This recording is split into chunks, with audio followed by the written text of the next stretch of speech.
3. The golden rule of habit change. Why transformation occurs. The game clock at the far end of the field says there are 8 minutes and 19 seconds left when Tony Dungy, the new head coach of the Tampa Bay Buccaneers, one of the worst teams in the National Football League, not to mention the history of professional football, starts to feel a tiny glimmer of hope. It's late on a Sunday afternoon, November 17, 1996. The Buccaneers are playing in San Diego against the Chargers, a team that appeared in the Super Bowl the previous year. The Bucs are losing, 17-16. They have been losing all year. They have been losing all season. They have been losing all decade.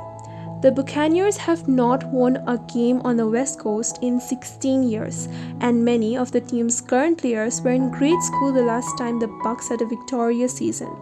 So far this year, their record is 2-8. In one of those games, the Detroit Lions, a team so bad it would later be described as putting the less in hopeless, beat the Bucs 21-6, and then 3 weeks later beat them again 27-0.3.3.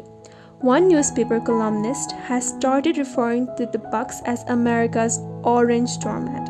ESPN is predicting that Dungy, who got his job only in January, could be fired before the year is done. On the sidelines, however, as Dungy watches his team arrange itself for the next play, it feels like the sun has finally broken through the clouds. He doesn't smile. He never lets his emotions show during a game. But something is taking place on the field. Something he's been working for years. As the cheers from the hostile crowd of 50,000 rain down upon him, Tony Dungy sees something that no one else does. He sees proof that his plan is starting to work. Tony Dungy had waited an eternity for this job. For 17 years, he prowled the sidelines as an assistant coach, first at the University of Minnesota, then with the Pittsburgh Steelers, then the Kansas City Chiefs, and then back to Minnesota with the Vikings. 4 times in the past decade, he had been invited to interview for head coaching positions with NFL teams. All 4 times, the interviews hadn't gone well. Part of the problem was Dungy's coaching philosophy. In his job interviews, he would patiently explain his belief that the key to winning was changing players' habits. He wanted to get players to stop making so many decisions during a game. He said he wanted them to react automatically, habitually. If he could instill the right habits, his team would win, period. Champions don't do extraordinary things, Dungy would explain. They do ordinary things, but they do them without thinking, too fast for the other team to react. They follow the habits they've learned. How, the owners would ask, are you going to create those new habits? Oh, no, he wasn't going to create new habits, Dungy would answer. Players spend their lives building the habits that got them to the NFL. No athlete is going to abandon those patterns simply because some new coach says to. So rather than creating new habits, Dungy was going to change players' old ones. And the secret to changing old habits was using what was already inside players' heads. Habits are a 3-step loop: the cue, the routine, and the reward. But Dungy only wanted to attack the middle step, the routine. He knew from experience that it was easier to convince someone to adopt a new behavior if there was something familiar at the beginning and end. His coaching strategies embodied an axiom, a golden rule of habit change, that study after study has shown in among the most powerful tools for creating change. Dungy recognized that you can never truly extinguish bad habits. Rather, to change a habit, you must keep the old cue and deliver the old reward, but insert a new routine. That's the rule. If you use the same cue and provide the same reward, you can shift the routine and change the habit. Almost any behavior can be transformed if the cue and reward stay the same. The golden rule has influenced treatments for alcoholism, obesity, obsessive-compulsive disorders, and hundreds of other destructive behaviors, and understanding it can help anyone change their own habits. Attempts to give up snacking, for instance, will often fail unless there is a new routine to satisfy old cues and reward urges. A smoker usually can't quit unless she finds some activity to replace cigarettes when her nicotine craving is triggered. 4 times Dungy explained his habit-based philosophy to team owners. 4 times they listened politely, thanked him for his time, and then hired someone else. Then, in 1996, the woeful Buccaneers called Dungy flew to Tampa Bay and once again laid out his plan for how they could win. The day after the final interview, they offered him the job. The golden rule of habit change. You can't extinguish a bad habit, you can only change it. How it works. Use the same cue, provide the same reward, change the routine. Dungy's system would eventually turn the Bucs into one of the league's winning teams. He would become the only coach in NFL history to reach the playoffs in 10 consecutive years, the first African American coach to win a Super Bowl, and one of the most respected figures in professional athletics. His coaching techniques would spread throughout the league and all of sports. His approach would help illuminate how to remake the habits in anyone's life. But all of that would come later. Today in San Diego, Dungy just wanted to win. From the sidelines, Dungy looks up at the clock. 8:19 remaining.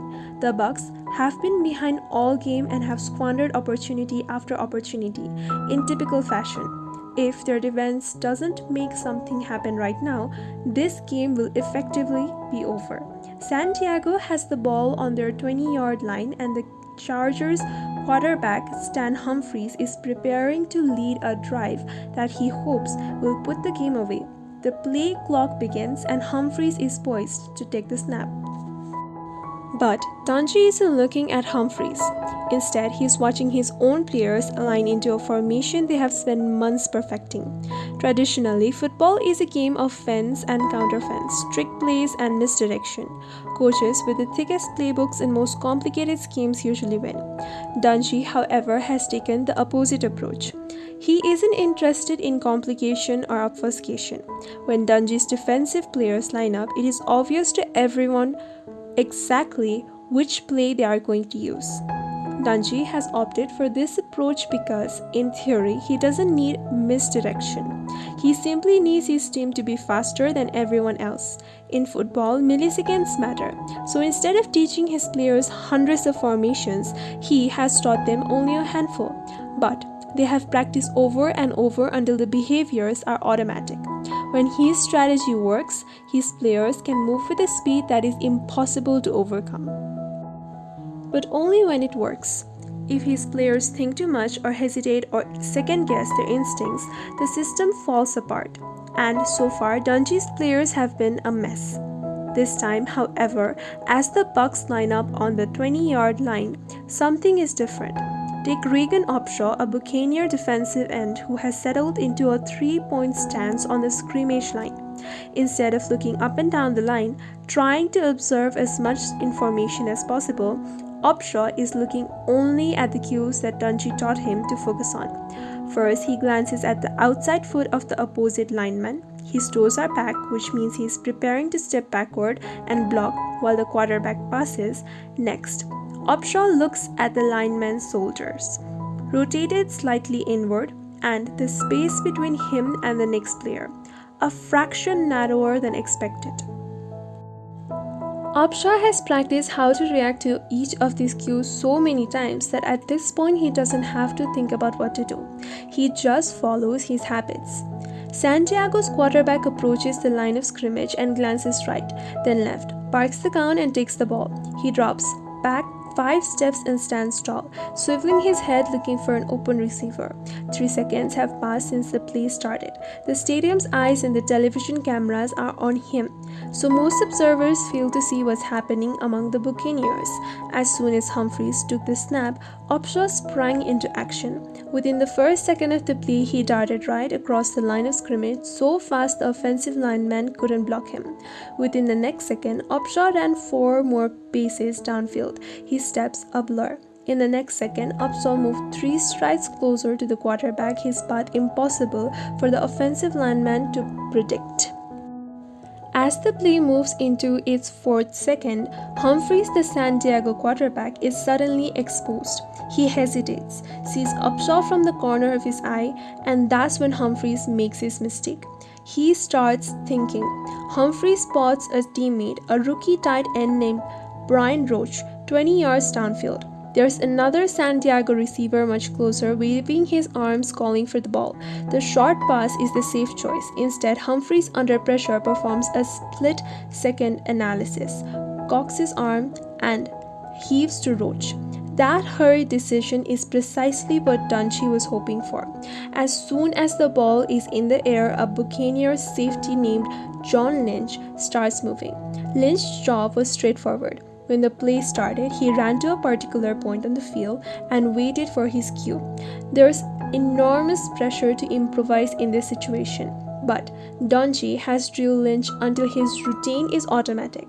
And as a result, when the ball leaves the quarterback's hand, Lynch is standing 10 yards from Rucci, waiting. As the ball spins through the air, Lynch reads his cues: the direction of the quarterback's face mask and hands, the spacing of the receivers, and starts moving before it's clear where the ball will land. Ruch, the Santiago receiver, springs forward, but Lynch cuts around him and intercepts the pass. Before Ruch can reach, Lynch takes off down the field toward the Chargers' end zone. The other Buccaneers are perfectly positioned to clear his route.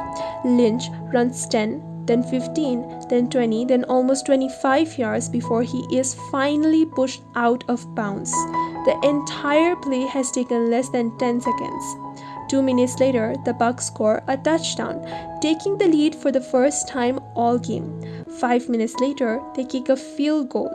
In between, Dungy's defense shuts down each of Santiago's comeback attempts. The Buccaneers win, 25-17, one of the biggest upsets of the season. At the end of the game, Lynch and Dungy exit the field together.